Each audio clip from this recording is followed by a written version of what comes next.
This is Story Recapped. Today I'm going to explain a comedy, drama, sci-fi film called The Lobster. Spoilers ahead, watch out and take care. In his home, David asks his wife about the man she's leaving him for. The doorbell rings and a hotel staff escorts David and his dog into a van. The van takes him to a hotel, where he quietly goes through his registration. The receptionist asks him about his previous relationship and his preferences for a partner. When she asks about his dog, he shares that he's his brother Bob, who failed their program 2 years ago. After signing his form, the receptionist lists down the activities he can use as a single man, while other activities are restricted for couples. He can only stay in the hotel for 45 days, and if things go well, he'll be moved to a double room. Next, David surrenders all his belongings, since the hotel will provide everything he needs. David finally reaches his room, where he's provided a tranquilizer gun, 20 tranquilizer darts, and clothes. When he looks down the window, he finds several people holding tranquilizer guns over a few unconscious people who are classified as loners.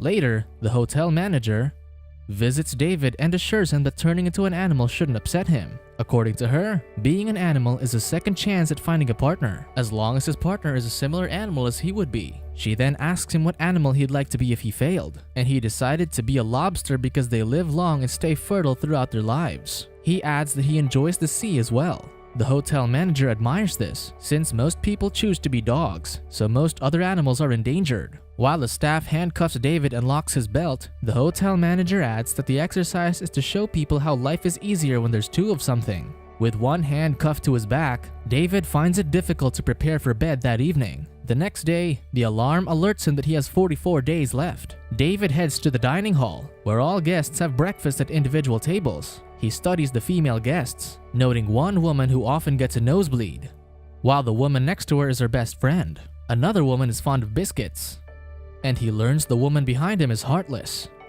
At the other side of the dining hall are the couples who enjoy breakfast with their partners. Suddenly, two men introduce themselves as Robert, who has a lisp, and John, who has a prosthetic leg.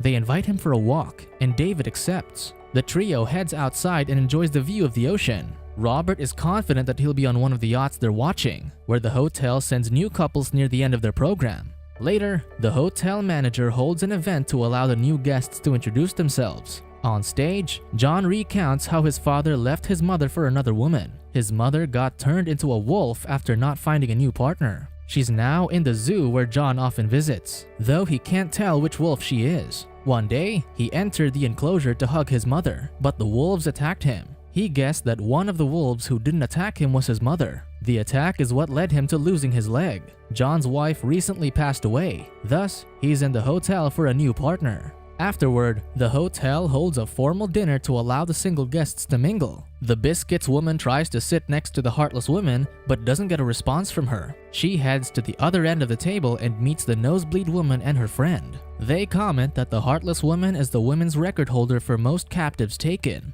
Soon, David asks one of the women to dance. He dances with the nosebleed woman, who ends up getting her blood on his shirt. Robert ends up dancing with the heartless woman, and John dances with the biscuits woman. After the event, the guests ride a bus while carrying tranquilizers. They reach the woods and hunt for loners who refuse to be turned into animals. Most guests struggle with chasing the loners, while the heartless woman happily beats her prey. That evening, the guests line up with their captives. Each loner they capture earns them an extra day to search for a partner. The heartless woman captured 4 loners, adding 4 days to her already extended stay. David, however, didn't capture anyone. Over the next few days, the hotel shows a performance about the disadvantages of being alone. A hotel maid replenishes David's darts and asks him to prepare for their task in his bedroom. David feels awkward about it, but the maid insists that it's required to psychologically help him find a partner. David lies on the bed, and the maid sits on him to stimulate his member. After a while, she stops and notes that he got aroused quicker than usual, which she says is a good sign. David asks for more, but she leaves. During breakfast one day, the hotel manager reprimands Robert for pleasuring himself, which is forbidden. As punishment, the staff pushes his hand into a toaster and burns him. After getting tired of the hotel activities, the 3 friends gather at the lounge, feeling discouraged. John shares rumors on how the hotel turns them into animals, which involves cleaning them until their skin is soft, then removing their vital organs before turning them. Their blood will then be sent to hospitals to be used for surgeries. Soon, they head out for a hunt again, and David sits next to the Biscuits woman during the ride. She tries to connect with him by talking about Bob. When it fails, she entices him with intimacy, but David remains uninterested. The Biscuits woman declares that if she doesn't get a partner, she'll throw herself out the window. One day, Robert mentions that he wants to be turned into a parrot if he fails, then suggests that his friends be parrots too so they can be together. John scolds him for picking an animal that can talk, since he'll still have his speech impediment when he's an animal. He then warns David that he'll be cooked if he turns into a lobster. Insulted by his comments, Robert attacks John, and David attempts to stop them. The hotel staff doesn't do anything. On another day, the men hang out at the indoor pool. John joins the nosebleed woman in the pool, and they converse about swimming techniques. The woman swims another lap and notices John's nose bleeding when she returns. John comments that it happens all the time, and she sympathizes with him. Later, John visits David, and they discuss how he broke his nose to get the nosebleed woman's attention.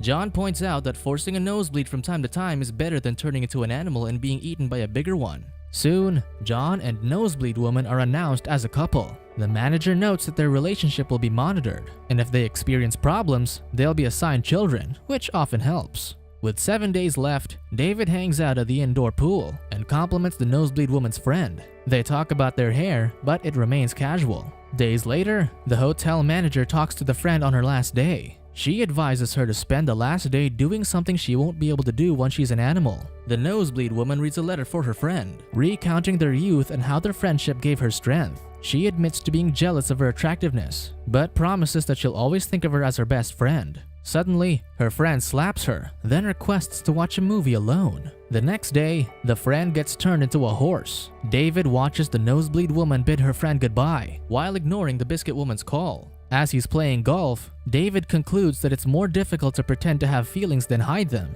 Out of options, he decides to pursue the Heartless Woman. The Biscuit Woman throws herself out the window, but ends up injured and screaming in pain. David tries to get the Heartless Woman's attention by saying he wishes the Biscuit Woman would suffer before dying. Later, he joins the Heartless Woman in a jacuzzi. Suddenly, she starts choking on an olive, and David freezes. Eventually, she passes out, but reveals that she was just pretending. She decides that they're a match, since she deems him heartless too. They soon move to a room together and become a couple. One day, John and the Nosebleed Woman pass by them and introduce them to their assigned daughter. One morning, the Heartless Woman wakes David to reveal that she had kicked Bob to death. David pretends to be apathetic, so she continues describing the dog's pain. David goes to the bathroom and sees Bob's bloodied corpse. He tries to maintain composure but eventually breaks into tears. The Heartless Woman slaps him for pretending to be heartless and drags him to the manager's office to report him. The punishment for lying to get into a relationship is to be turned into an animal no one wants to be, so he attacks the woman and runs. The Heartless Woman chases after him and comes upon the maid.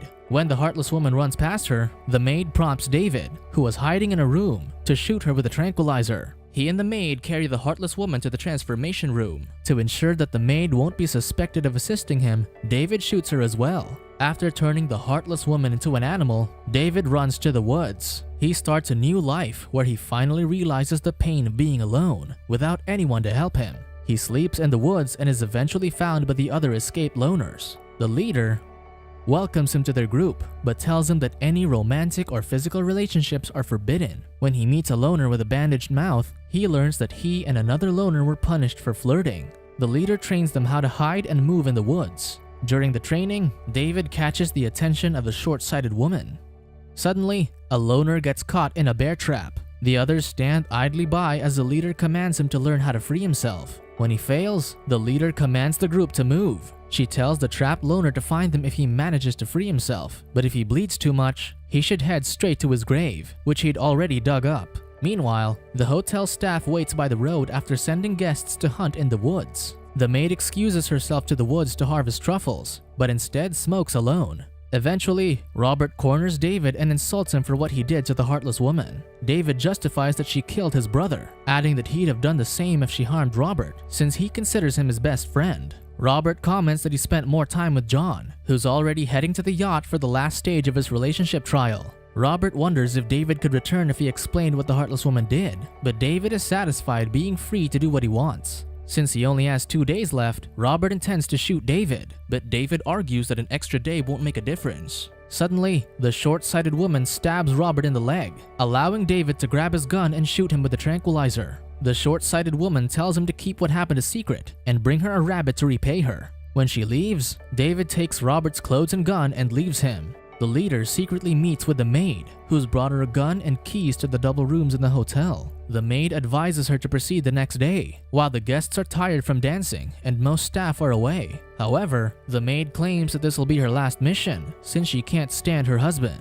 The leader is disappointed, since she's been a good insider, but respects her decision nonetheless. Later, David catches some rabbits and leaves them for the short-sighted woman. The next day, David, the leader, the short-sighted woman, and another loner pretend to be couples to infiltrate the city. They shop for supplies and enjoy dessert. While in the mall, David spots guards interrogating a woman whose marriage certificate has expired. The woman excuses that her husband has been away on a business trip. They check her shoes and nails for dirt and confirm that she's not a loner in disguise. Another guard approaches David and asks for his certificate, but he excuses that his wife has it. Suddenly, the short-sighted woman arrives and kisses him, convincing the guard. While leaving, David makes sure that the short-sighted woman is comfortable walking with him. She shares that she intends to buy contact lenses, and David comments that he's short-sighted too.